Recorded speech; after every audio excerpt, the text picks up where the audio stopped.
नमस्कार, मैं आरबी सिंह यादव और आप देख रहे हैं मेरा YouTube channel RB Singh Yadav editor. आज संविधान दिवस है और पूरे देश में संविधान दिवस की गाथाएं अपने अपने तरीके से गाई जा रही हैं। हालांकि आज जो दो बड़ी खबरें हैं वो ये हैं, एक तो कांग्रेस ने ईवीएम से चुनाव लड़ने से इनकार किया है। दूसरी खबर, सुप्रीम कोर्ट ने ईवीएम के लिए जो याचिकाएं दाखिल की गई थी कि इनको हटाया जाए, इनसे बहुत गलतियां हो रही हैं, गड़बड़ियां हो रही हैं, उस याचिका को सुप्रीम कोर्ट ने खारिज कर दिया। दो न्यायमूर्तियों की खंडपीठ ने इस जो याचिका थी उसको खारिज किया है। खैर वो एक अलग इशू है, लेकिन कांग्रेस पार्टी के अध्यक्ष खड़गे साहब ने ऐलान कर दिया है कि इसके लिए एक बड़ा आंदोलन होगा और राहुल गांधी के नेतृत्व में होगा कि अब हमें ईवीएम नहीं चाहिए। इस मामले में हम भी आपको बातें करेंगे और कई नेताओं के यहाँ हम विचार भी सुन पाएंगे, कांग्रेस के नेताओं का। और रवीश भाई जो जाने माने पत्रकार हैं, उनके जो विश्लेषण हैं उससे कुछ हिस्से हम यहाँ पर डालेंगे, तो वो भी सुनिए। और पहले हम चलते हैं रवीश जी के चैनल पर और वहाँ से फिर हम कुछ हिस्सा आपको सुनवाते हैं। तो देखिए, हाँ एक बात और, आपने मेरा चैनल अभी तक सब्सक्राइब नहीं किया है तो ज़रूर कर लें और पूरा देखें, पूरा मज़ा आएगा। संविधान के ऊपर पूरी व्याख्या होगी और आपको बहुत सी जानकारियाँ भी दी जाएंगी। हम हैं और हमने ही रक्षा की, ये बात हमको ध्यान रखना चाहिए। ये अपने पार्टी के तरफ से कोई शुरू करना चाहिए। सभी लोगों को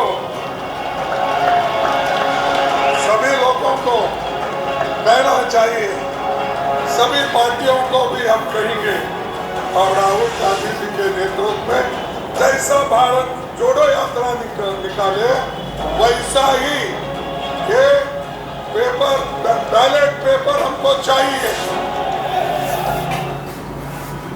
नमस्कार, मैं रवीश कुमार। 26 नवंबर संविधान दिवस। संवैधानिक संस्थाओं के प्रति लगातार बढ़ता अविश्वास और प्रक्रियाओं को लेकर उठते सवाल। कोई संस्था इस वक्त नजर नहीं आती जिस पर पहले की तरह भरोसा किया जा सके। कांग्रेस ने ऐलान कर दिया कि वो बैलेट पेपर से चुनाव कराने की मांग को लेकर यात्रा निकालेगी। कांग्रेस ने विपक्षी दलों से भी साथ आने का आह्वान किया है। हम इस वीडियो में केवल इसी की बात नहीं करेंगे, बल्कि उन सवालों की भी बात करेंगे जिनके सहारे कहा जाता है कि संविधान आज खतरे में है, संवैधानिक प्रक्रियाओं को खतरा है, व्यवस्थाएं कमजोर पड़ गई हैं। इस समय की चुनौती को समझिए। एक बड़े चैनल की मालकिन कहती हैं, चैनल विपक्ष का काम नहीं करेगा। चीफ जस्टिस के पद से रिटायर डी.वाई. चंद्रचूड़ कह रहे हैं, न्यायपालिका विपक्ष का काम नहीं कर सकती। नोट नहीं किया आपने, सबकी भाषा एक समान होती जा रही है। तो क्या बिना मीडिया और बिना न्यायपालिका के विपक्ष अपना रोल निभा सकता है? बिना न्यायपालिका के मीडिया अपना रोल निभा सकता है? क्या मीडिया और विपक्ष के रोल की कल्पना शून्य में की गई है? कोई इन सवालों को नहीं उठाता है। फिर जनता कहां जाएगी? क्या जनता जब विपक्ष की भूमिका में आएगी तब सुप्रीम कोर्ट की क्या भूमिका रह जाती है? न्यायपालिका की क्या भूमिका रह जाती है? क्या न्यायपालिका को यह कहने की छूट है कि वो विपक्ष की भूमिका नहीं निभा सकती? तो अगर वो विपक्ष की भूमिका नहीं निभा सकती तो फिर सरकार की कार्रवाइयों पर कैसे नजर रखेगी? लेकिन शुरुआत इस सवाल के साथ कि संसद के कार्यक्रम में प्रधानमंत्री मोदी का भाषण क्यों नहीं हुआ? आप कह सकते हैं उनका कार्यक्रम सुप्रीम कोर्ट में पहले से तय था। इसके पूर्व भी वे इसी दिवस पर सुप्रीम कोर्ट जा चुके हैं। लेकिन क्या यही कारण रहा होगा? क्या इसलिए संसद में प्रधानमंत्री का भाषण नहीं हुआ कि विपक्ष भी मांग करता कि उनके बाद नेता प्रतिपक्ष को भी बोलने का मौका दिया जाए? 2021 में संविधान दिवस के मौके पर संसद के संयुक्त सत्र में प्रधानमंत्री ने भी भाषण दिया था। पहले राष्ट्रपति का भाषण हुआ और फिर प्रधानमंत्री नरेंद्र मोदी का। लेकिन मीडिया में खबर है कि प्रधानमंत्री मोदी संविधान दिवस के मौके पर संसद में नहीं बोल रहे हैं। यह खबर थोड़ी खटक गई। इसमें लिखा है कि विपक्ष के सांसदों ने लोकसभा के स्पीकर ओम बिरला को पत्र लिखा कि नेता प्रतिपक्ष को भी बोलने का मौका दिया जाए। अब चूंकि नेता प्रतिपक्ष का औपचारिक पद है, अगर प्रधानमंत्री बोलते तो इसकी मांग होती कि उन्हें भी बोलने दिया जाए, और मना किया जाता तो कहा जाता बोलने नहीं दिया गया। यह कैसा संविधान दिवस है, बहिष्कार हो जाता। तो क्या इसका रास्ता यह निकाला गया कि प्रधानमंत्री भी ना बोलें, केवल राष्ट्रपति का भाषण हो? वैसे प्रधानमंत्री मोदी का भाषण होता और उसके ठीक बाद राहुल गांधी का भाषण होता तो कितना सुंदर दृश्य बनता। संविधान को लेकर दो अलग अलग नजरिए आपके सामने आते। राहुल गांधी अपने भाषण में क्या कहते, क्या इसकी कल्पना से सत्ता पक्ष सिहर गया होगा? ऐसा क्यों नहीं हो सकता कि दोनों नेता एक दूसरे के बाद भाषण दें? यह लोकतंत्र है, इसी की तो दिन रात आप कसमें खाते रहते हैं। क्या आप जानते हैं कि प्रधानमंत्री मोदी की सरकार के कितने फैसलों को सुप्रीम कोर्ट ने असंवैधानिक कहा है और कितने फैसलों की संवैधानिकता को लेकर सुप्रीम कोर्ट में ही चुनौती दी गई है, जिन पर फैसले का इंतजार है। 2016 में मोदी सरकार इलेक्टोरल बॉन्ड स्कीम लेकर आ गई। इस योजना के लिए नया कानून बनाया गया और पुराने चले आ रहे कानून में संशोधन कर दिया गया। दोनों को सुप्रीम कोर्ट ने असंवैधानिक पाया। क्या प्रधानमंत्री नरेंद्र मोदी ने कभी इस पर अफसोस जताया कि उनके पास प्रचंड बहुमत थी और उन्होंने इसके इस्तेमाल से एक असंवैधानिक काम किया? 2024 की फरवरी में सुप्रीम कोर्ट ने इलेक्टोरल बॉन्ड के मामले में फैसला सुनाया और पाया कि इलेक्टोरल बॉन्ड स्कीम संविधान के अनुच्छेद 19(1) का उल्लंघन करती है। इसके तहत कुछ संशोधन किए गए, वे भी संविधान के अनुच्छेद 14 का उल्लंघन करते हैं। अदालत ने कहा कि यह योजना पूरी तरह से मनमानी है। यही एक फैसला नहीं है मोदी सरकार का जिसे सुप्रीम कोर्ट ने असंवैधानिक पाया है। हम इस वीडियो में आपको साईं बाबा की भी याद दिलाना चाहते हैं, जिन्हें मोदी राज में जेल में डाला गया। बिना किसी सबूत के लगभग 10 साल जेल में रहे और बाद में उन्हें बेकसूर पाते हुए बरी किया गया। संविधान की कस्में खाने वाले प्रधानमंत्री नरेंद्र मोदी कभी भी इन बातों का जिक्र नहीं करते। क्या भारत के प्रधानमंत्री ने साईं बाबा के संवैधानिक अधिकारों की लड़ाई लड़ी थी? नहीं लड़ी थी।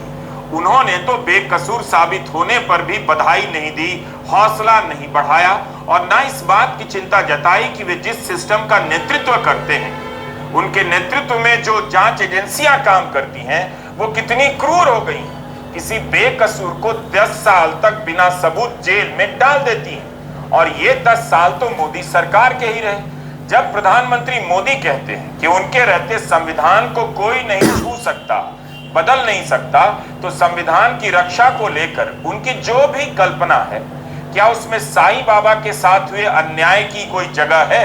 नरेंद्र मोदी जी और बीजेपी की सरकार ने आज पार्लियामेंट हाउस में संविधान दिवस पर फंक्शन कराया। ये हिंदुस्तान का संविधान है।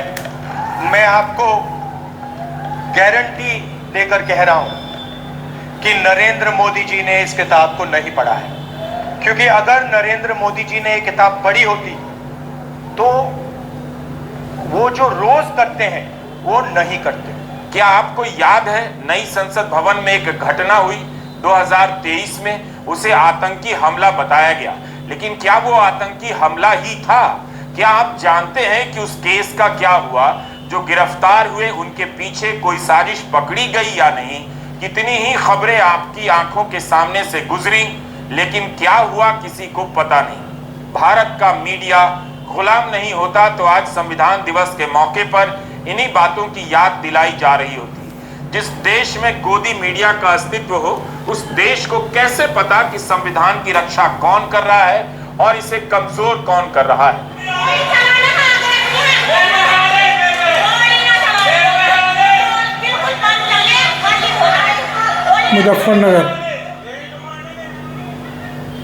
मुजफ्फरनगर के मीरापुर में 2 औरतें पुलिस की पिस्तौल के सामने अड़ जाती हैं कि वोट देने से उन्हें कोई नहीं रोक सकता, वो वोट देने जाएंगी। क्या देश के प्रधानमंत्री ने, क्या उत्तर प्रदेश के मुख्यमंत्री ने, क्या भारत के मुख्य चुनाव आयुक्त ने इन 2 महिला मतदाताओं के साहस को बधाई दी, सराहना की?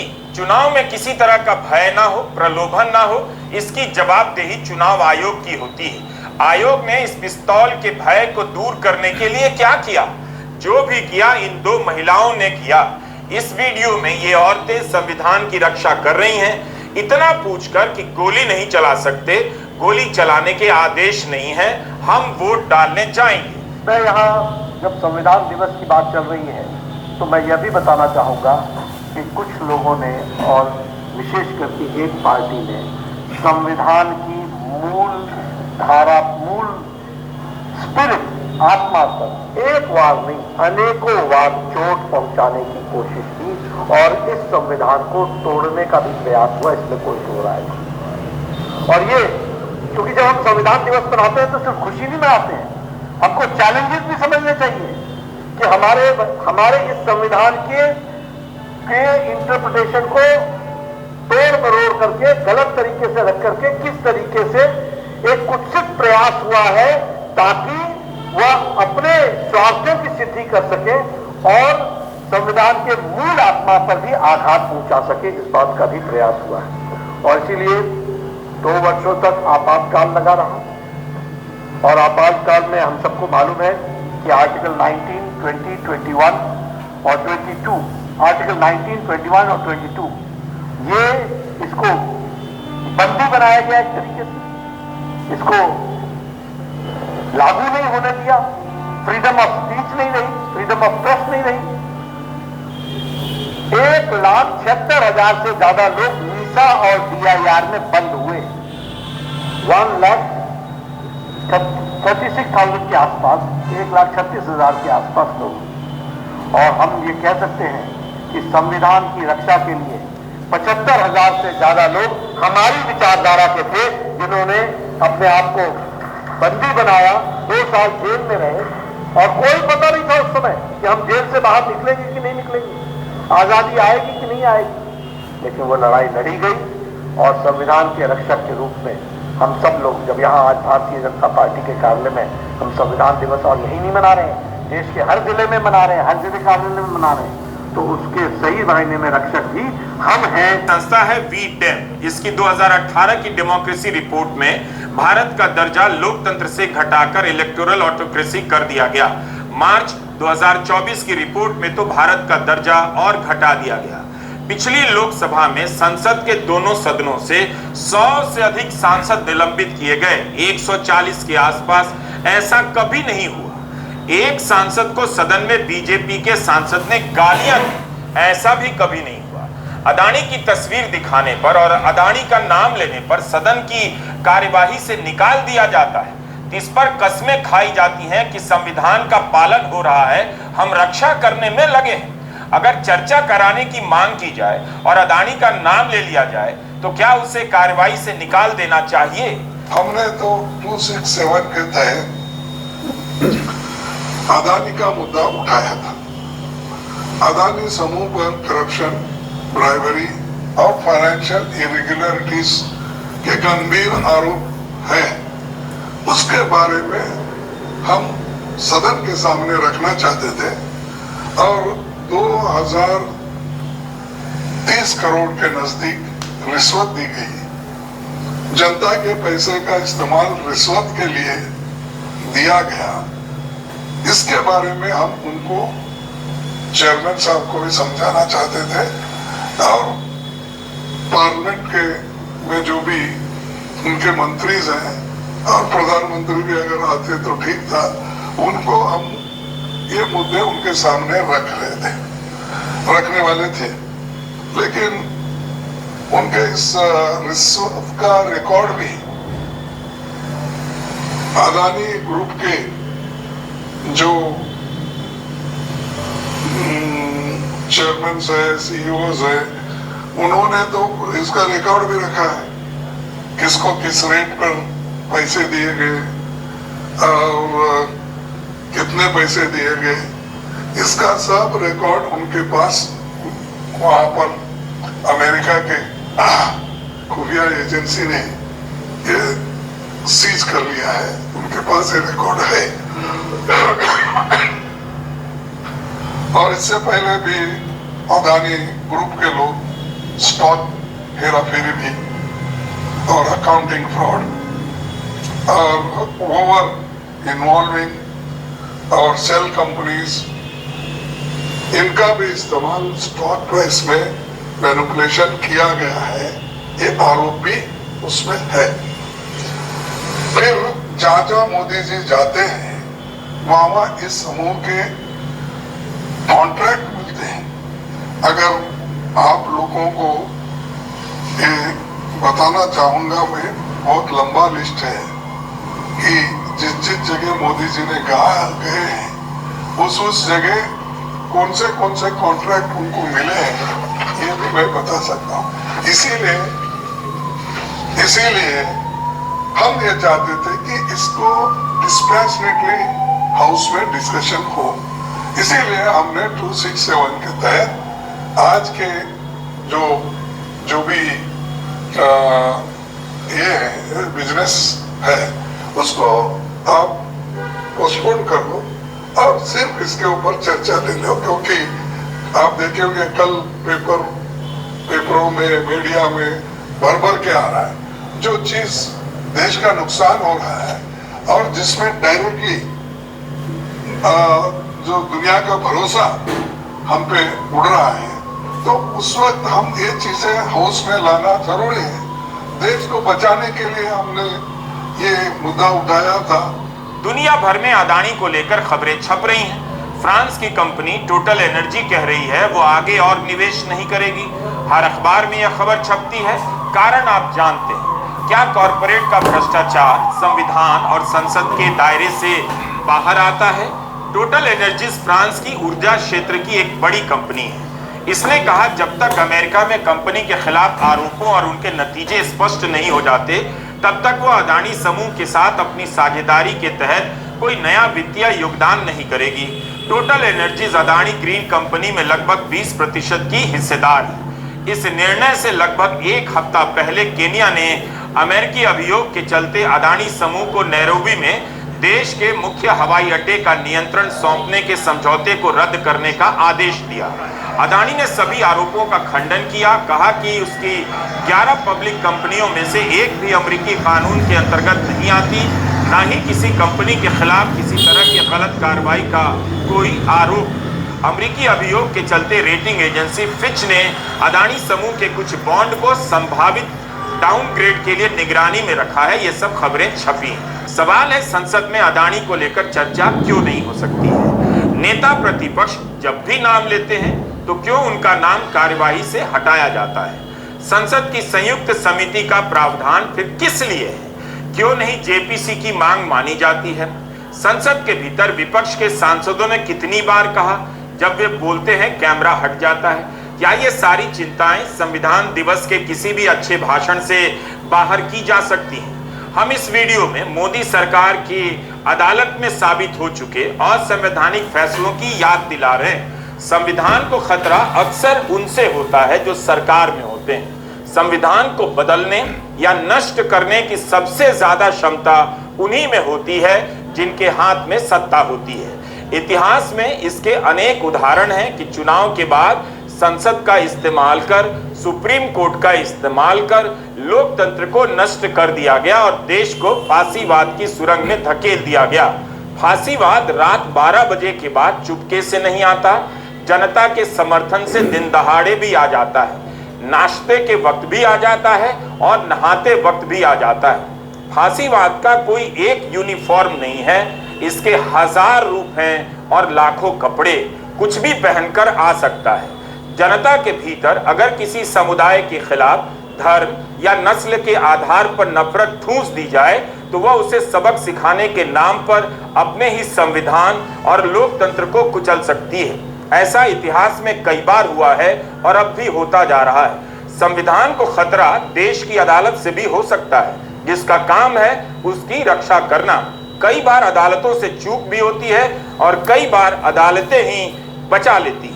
मोदी सरकार के दौर में लोअर कोर्ट से लेकर हाई कोर्ट और हाई कोर्ट के कई फैसलों को लेकर इस तरह की बहस सुप्रीम कोर्ट के भीतर हो चुकी है और बाहर भी। आपको याद होगा मार्च 2023 में गुजरात के स्थानीय अदालत से राहुल गांधी को 2 साल की सजा सुनाई जाती है। 2 साल की सजा मिलने पर सांसद की सांसदी चली गई उसके बाद 6 साल के लिए चुनाव लड़ने पर रोक लग जाती है। सजा मिलने के अगले दिन राहुल गांधी को लोकसभा सचिवालय से नोटिस मिल जाता है। Gujarat high court lower court के फैसले को सही कहता है, लेकिन सुप्रीम कोर्ट 2 अदालतों के फैसले को रद्द कर देता है। सुप्रीम कोर्ट कहता है कि लोअर कोर्ट ने 2 साल की सजा सुनाने के पीछे पर्याप्त कारण नहीं दिए। अगस्त 2023 में सुप्रीम कोर्ट ने स्थानीय अदालत के इस फैसले पर स्टे लगा दिया और अपने फैसले में कोर्ट ने कहा कि लोअर कोर्ट द्वारा 2 साल की अधिकतम सजा क्यों दी गई, इसका कारण नहीं बताया गया। यही कारण है कि केवल इसी आधार पर जनप्रतिनिधि कानून के सेक्शन 8(3) के तहत उनकी सदस्यता चली गई। अगर 1 दिन कम की सजा दी गई होती तो उनकी सदस्यता नहीं जाती। बेंच ने यह भी कहा था कि राहुल की सदस्यता का चला जाना केवल उन्हें ही प्रभावित नहीं करता, मगर उन लोगों के अधिकारों को भी प्रभावित करता है जिनका प्रतिनिधित्व राहुल गांधी संसद में करते हैं। क्या भारत के प्रधानमंत्री ने इस फैसले का स्वागत किया था? बाद में गृहमंत्री अमित शाह ने एक कार्यक्रम में याचिकाकर्ता का स्वागत किया। अमित शाह ने मोदी समाज के राष्ट्रीय सम्मेलन का उद्घाटन किया और उन्होंने राहुल गांधी के खिलाफ मुकदमा करने वाले पूर्णेश मोदी का धन्यवाद किया। अभी सुप्रीम कोर्ट से फैसला नहीं आया था, लेकिन जश्न मनाया जा रहा था। अमित शाह के लिए एक सांसद का संवैधानिक अधिकार पीछे चला जाता है और किसी नेता का अपमान बहुत बड़ा हो जाता है। पूर्णेश भाई ने एक लड़ाई लड़ी है, बड़ी मजबूती से लड़ी है। हर समाज को व्यक्ति का अगर कोई अपमान करता है तो ये छोटी बात है, परंतु समाज का और देश के प्रधानमंत्री का अपमान करता है तो वो समाज का अपमान होता है, समग्र देश का अपमान होता है। और पूर्णेश भाई ने लड़ाई को बहुत खंत से, सटीक तरीके से और परिणाम लक्षी तरीके से लड़ा है, विजयी भी हुए हैं। मैं आप सभी को और पूर्णेश भाई को हृदय से बधाई देना चाहता हूं कि समाज के सम्मान की लड़ाई को आप लोग लड़े हो और हम सब, पूरा देश आपके साथ है। फिर से एक बार आप सभी का बहुत बहुत धन्यवाद, मुझे मिलने का मौका दिया। विशेषकर पूर्णेश भाई और सोम भाई का बहुत बहुत धन्यवाद। आज राहुल गांधी नेता प्रतिपक्ष हैं, लेकिन 2023 में इनकी सदस्यता चली गई थी और कोर्ट ने बचा ली। इसका मतलब है संविधान लागू है या नहीं, इसे लेकर हर समय चौकस रहना पड़ता है, अपने अधिकारों पर नजर रखनी पड़ती है। कोई अपने अधिकारों का दुरुपयोग कर सकता है, कोई लड़ते हुए इसे बचा सकता है। मोदी सरकार कभी नहीं मानेगी कि उसने असंवैधानिक फैसले लिए, लेकिन लिए तो थे। कोर्ट ने कहा है एक और फैसले पर इसी आधार पर रोक लगाई कि इसमें संविधान के आर्टिकल का उल्लंघन है। मोदी सरकार ने आईटी एक्ट के लिए नियम बनाए, संशोधन किए। इन नियमों के तहत सरकार को फर्जी जानकारी के नाम पर किसी खबर को दबाने का अधिकार मिल रहा था। इन नियमों को कॉमेडियन कुणाल कामरा ने बॉम्बे हाई कोर्ट में चुनौती दी। सुनवाई हुई और कोर्ट ने नियमों को असंवैधानिक माना। बॉम्बे हाई कोर्ट के जस्टिस अतुल चंदुरकर ने अपने फैसले में कहा था कि मैं ये मानता हूं कि आईटी एक्ट के ये संशोधन संविधान के अनुच्छेद 14 और 19 के खिलाफ। और भी कई उदाहरण दिए जा सकते हैं। बिल्किस बानो के केस में हत्या और बलात्कार के मामले में दोषी पाए गए अपराधियों को समय से पहले रिहा किया गया। सुप्रीम कोर्ट ने इस पूरी कार्रवाई को निरस्त कर दी, वापस जेल भेजा। इन उदाहरणों से आपको यही समझना है, जब भी प्रधानमंत्री मोदी कहते हैं वे संविधान की रक्षा करते हैं, तो बस पूछ लेना है कि असंवैधानिक तरीके से इलेक्टोरल बॉन्ड का कानून क्यों बनाया, असंवैधानिक तरीके से आईटी एक्ट के नियम क्यों बनाए गए। महाराष्ट्र में चुनाव के बाद वोटिंग की प्रक्रिया पर सवाल उठ रहे हैं। लोकसभा चुनाव के समय से यह सवाल उठ रहा है, जितने वोट पड़े और जितने गिने गए, दोनों के बीच कभी इतना अंतर नहीं देखा गया। दूसरा सवाल, मतदान खत्म हो जाने के बाद वोटों के प्रतिशत में भी इतना उछाल नहीं आया, मगर अब आने लगा है। इन प्रश्नों का आज तक विश्वसनीय तरीके से जवाब नहीं दिया गया। मैं एक बात करूंगा, वो जरूर करूंगा, और हमारे अपोजिशन लीडर राहुल गांधी जी भी इसको मानेंगे। अरे हमारा सब जितनी भी शक्ति लगा के एससी, एसटी, ओबीसी, गरीब तबके के लोग, छोटे कम्युनिटी के लोग, ये लोग जो अपना वोट दे रहे हैं, वो वोट फुजूल जा रहा है। मैं वो उनको होना बैलेट पेपर पे हो, बस।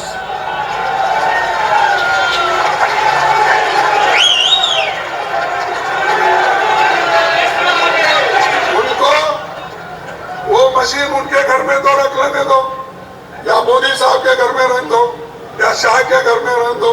अगर किसी गोडाउन में, अहमदाबाद में बहुत से गोडाउन बने, वहां ले जाके रख लेने दो, हमको बस पेपर पे करो। और आपको मालूम होगा उस वक्त तुम्हारी हालत क्या है, कहां खड़े हो, उस वक्त आपको मालूम होगा। तो मैं ये अपने पार्टी के तरफ से एक मुहिम शुरू करना चाहिए। सभी लोगों को कहना चाहिए, सभी पार्टियों को भी हम कहेंगे, और राहुल गांधी जी के नेतृत्व में जैसा भारत जोड़ो यात्रा निकाले, वैसा ही एक पेपर, बैलेट पेपर हमको चाहिए। क्या आप बिना ठोस जानकारी के दावा कर सकते हैं कि संविधान का पालन हो रहा है?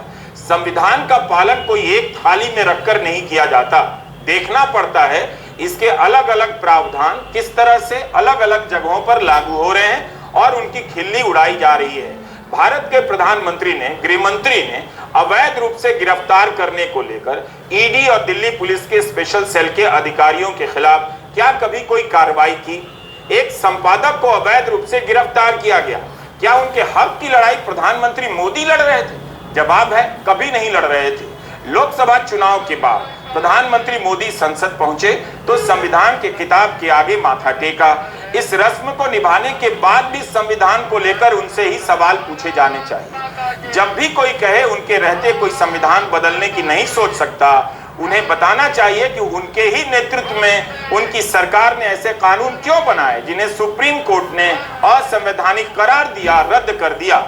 संविधान के बचे होने की गारंटी अगर कोई नेता अपने नाम से देने लग जाए कि मेरे होते कोई नहीं बदल सकता, तब दरअसल संविधान को खतरा यहीं से शुरू हो जाता है। जैसे संविधान का अस्तित्व उस एक नेता की मर्जी पर निर्भर करता है। सुप्रीम कोर्ट ने बुलडोजर के इस्तेमाल को असंवैधानिक बताया। आप सभी जानते हैं कि बुलडोजर किस पार्टी के नेता का राजनीतिक प्रतीक बन चुका है। कौन सी पार्टी अपने चुनाव चिन्ह के साथ साथ चुनाव प्रचार में बुलडोजर घुमाती है? योगी आदित्यनाथ की पहचान से जुड़ा है ये बुलडोजर, लेकिन प्रधानमंत्री मोदी ने भी इसकी तारीफ की है। अब आप ही बताइए, एक तरफ प्रधानमंत्री मोदी बुलडोजर के इस्तेमाल की तारीफ कर रहे हैं, कानून व्यवस्था का पर्याय बता रहे हैं, और दूसरी तरफ सुप्रीम कोर्ट इसके इस्तेमाल के तरीकों को असंवैधानिक कह रहा है।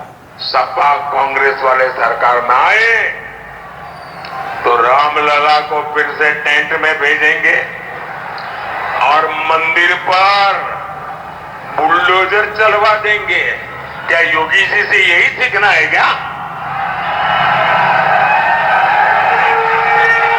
अरे जरा योगी जी से ट्यूशन लो, बुलडोजर कहां चलाना कहां नहीं चलाना। सुप्रीम कोर्ट ने भी काफी देरी से व्यवस्था दी, लेकिन कहा तो सही कि किसी का दोष साबित होने से पहले अतिक्रमण के नाम पर उसका घर नहीं गिरा सकते, और किसी का घर गिरा देने का मतलब है पूरे परिवार को सजा देना, जो संविधान के प्रावधानों का उल्लंघन है। तो यह उल्लंघन कौन कर रहा था? प्रधानमंत्री मोदी, उनकी पार्टी की सरकारें कर रही थी। क्या राष्ट्रपति ने अपने भाषण में इन बातों का जिक्र किया कि हम बुलडोजर का इस्तेमाल कर रहे थे? आखिर सुप्रीम कोर्ट ने इसे असंवैधानिक पाया, हमें असंवैधानिक तरीकों के इस्तेमाल से बचना चाहिए। क्या उनके भाषण में इन बातों का जिक्र था? मणिपुर की हालत को आप संविधान के किस प्रावधान के हिसाब से सही ठहरा सकते हैं? क्या राष्ट्रपति ने मणिपुर का जिक्र किया? देश का एक राज्य साल भर से हिंसा की चपेट में है। मणिपुर में संविधान को लेकर कौन चिंतित नजर आ रहा है? समाजवादी पार्टी के नेता अखिलेश यादव ने लिखा है, संविधान को मानना और उसके दिखाए रास्ते पर चलना ही सबसे बड़ा उत्सव है। यह हर दिन सच्चे मन से निभाने वाला फर्ज है, कोई दिखावटी सालाना जलसा नहीं। एक तरफ भाजपा संविधान को ताक पर रखकर मनमानी करना चाहती है, दूसरी तरफ दिखावा करना चाहती है। भाजपा का ये राजनीतिक दोहरापन देश और देशवासियों के लिए घातक है। जब संविधान के मान सम्मान और उसे व्यवहार में लाने के संबंध में हालात बद से बदतर हो रहे हैं, संविधान का हर दिन तिरस्कार अपमान हो रहा है। ऐसे में उत्सव मनाना हमारे सिद्धांतों के खिलाफ है। उत्सव ढोंग नहीं होना चाहिए। आज हालत यह है कि सुप्रीम कोर्ट के फैसले के कारण तरह तरह के विवादों के दरवाजे खुल रहे हैं। राम मंदिर के निर्माण का फैसला दिया गया, मगर उसी फैसले के साथ अयोध्या में थोड़ी दूरी पर एक मस्जिद बनवाने का भी आदेश था। उसका क्या हुआ? तब कहा गया अब राम मंदिर बन गया है, अब और इस तरह के विवाद नहीं होंगे। लेकिन विवाद की जड़ें संभल में खोज ली गई और वहां अर्जी दी नहीं गई कि सर्वे के आदेश हो गए। कई लोग लिख रहे हैं यह सब इसलिए हो रहा है क्योंकि सुप्रीम कोर्ट ने ही सर्वे का रास्ता बना दिया। क्या सांप्रदायिक उन्माद की हालत में आपको लगता है कि संविधान सुरक्षित है? जब भी उन्माद की राजनीति होती है, नफरत की राजनीति होती है, सबसे पहला हमला संविधान पर होता है, खतरा संविधान को होता है। संविधान ही नफरत और उन्माद को रोक सकता है। इसके तहत बनाई गई व्यवस्थाएं, जिसे आप कभी न्यायपालिका कहते हैं, कभी प्रशासन कहते हैं, कभी पुलिस कहते हैं, अगर काम नहीं करेंगी, पक्षपात करेंगी, तो क्या आप संविधान लागू करके दिखा सकते हैं? डॉक्टर अंबेडकर ने कहा था, स्वतंत्रता और समता पर जब भी हमला होगा उसकी रक्षा केवल बंधुता करेगी, फ्रेटर्निटी। इंसानियत और भाईचारे का दूसरा नाम है फ्रेटर्निटी, जो धर्म का ही एक दूसरा रूप है। 1948 में जब संविधान सभा के अध्यक्ष डॉक्टर राजेंद्र प्रसाद को ड्राफ्ट भेजा गया, तब डॉक्टर अंबेडकर ने एक नोट भेजा और उसमें कहा, संविधान के मूल उद्देश्यों में बदलाव क्यों किया गया है? क्योंकि समिति ने संविधान की प्रस्तावना में बंधुता को जोड़ा है, जो पहले उद्देश्य के प्रस्ताव में नहीं थी। समिति मानती है कि भारत में भाईचारा और सौहार्द की जरूरत आज सबसे ज्यादा है और संविधान के इस खास मकसद का उल्लेख प्रस्तावना में ही जोर देकर करना चाहिए। सुप्रीम कोर्ट कुछ लोग पहुंच गए कि संविधान की प्रस्तावना से धर्मनिरपेक्षता को हटा दिया जाए। कोर्ट ने उनकी याचिका रद्द कर दी और जो कहा उसका मतलब ही है, धर्मनिरपेक्षता भारत के संविधान के रोम रोम में मौजूद है। लेकिन इस एक बात को लेकर आप याद कीजिए, एक खेमे में झूठ के आधार पर लंबे समय तक राजनीति की गई। धर्मनिरपेक्षता शब्द को हटाने की कल्पना झूठ के आधार पर लोगों के भीतर ठेल दी गई। लेकिन क्या आज आपको संविधान से चलने वाली किसी भी व्यवस्था में धर्मनिरपेक्षता के प्रति आग्रह दिखाई देता है, सम्मान दिखाई देता है? इस एक शब्द को हर दिन अपमानित किया जा रहा है। संविधान के उद्देश्यों में से है समता, धर्मनिरपेक्षता, बंधुता। इनके बिना संविधान कहां है, क्या आप दिखा सकते हैं? अगर संविधान है तो बंधुता को भी वही होना होगा, धर्मनिरपेक्षता को भी वही होना होगा, दिखाई देना होगा। हमने काफ़ी चीज़ें आपके सामने रखी, कई नेताओं के भाषण भी समायोजित किए इसमें, और जगह जगह पर रवीश कुमार का जो एनालिसिस है संविधान को लेकर के वो भी प्रस्तुत किया। आपको अब और क्या चाहिए, आप इस मामले में क्या चाहते हैं, इस के लिए आप मेरे इस वीडियो के कमेंट बॉक्स में जाकर के अपनी राय रख सकते हैं और अपनी बात रख सकते हैं, अपनी बात कह सकते हैं। खैर, वीडियो लंबा था, आपने पूरा वीडियो देखा, मुझे गर्व है इस बात का। लेकिन आज जो कुछ हुआ, संसद में जो कार्यक्रम था उसमें प्रधानमंत्री जी नहीं पहुंचे, क्योंकि उन्हें डर था कि यदि मैं बोलूँगा तो उसके बाद विपक्षी दल का नेता जरूर बोलेगा, राहुल गांधी। खैर, ये सारी बातें हो गई और संविधान बदलने वाली बात थी, एक खबर और छूट गई थी, वो हमने सुनवा दी है कि आज संविधान में बदलाव के लिए जो याचिका डाली गई थी उसे खारिज कर दिया गया है। और इस याचिका के खारिज होने से भारत सरकार, खासकर मोदी सरकार और बीजेपी सरकार की बहुत ही हेटी साबित हुई है कि सुप्रीम कोर्ट ने उन्हें आईना दिखा दिया है। उनके जो चिर परिचित लोग हैं कभी भी अदालतों में पहुंच जाते हैं। खैर, 2-3 बातें हैं। खड़गे साहब ने ऐलान कर दिया है कि अब हमको ईवीएम नहीं चाहिए, हमें बैलेट से चुनाव चाहिए। तो ये चीज़ें सारी हमने आपके सामने रख दी हैं। अब आपका अपना सोचना है क्या करना है क्या नहीं करना है, किसके साथ जाना है किसके साथ नहीं जाना है। दूसरी बात, आपने अभी तक चैनल सब्सक्राइब नहीं किया है तो ज़रूर कर लें, और वीडियो यदि अच्छा लगा हो तो इसे शेयर भी कर लें। Thank you very much. मैं आरबी सिंह यादव।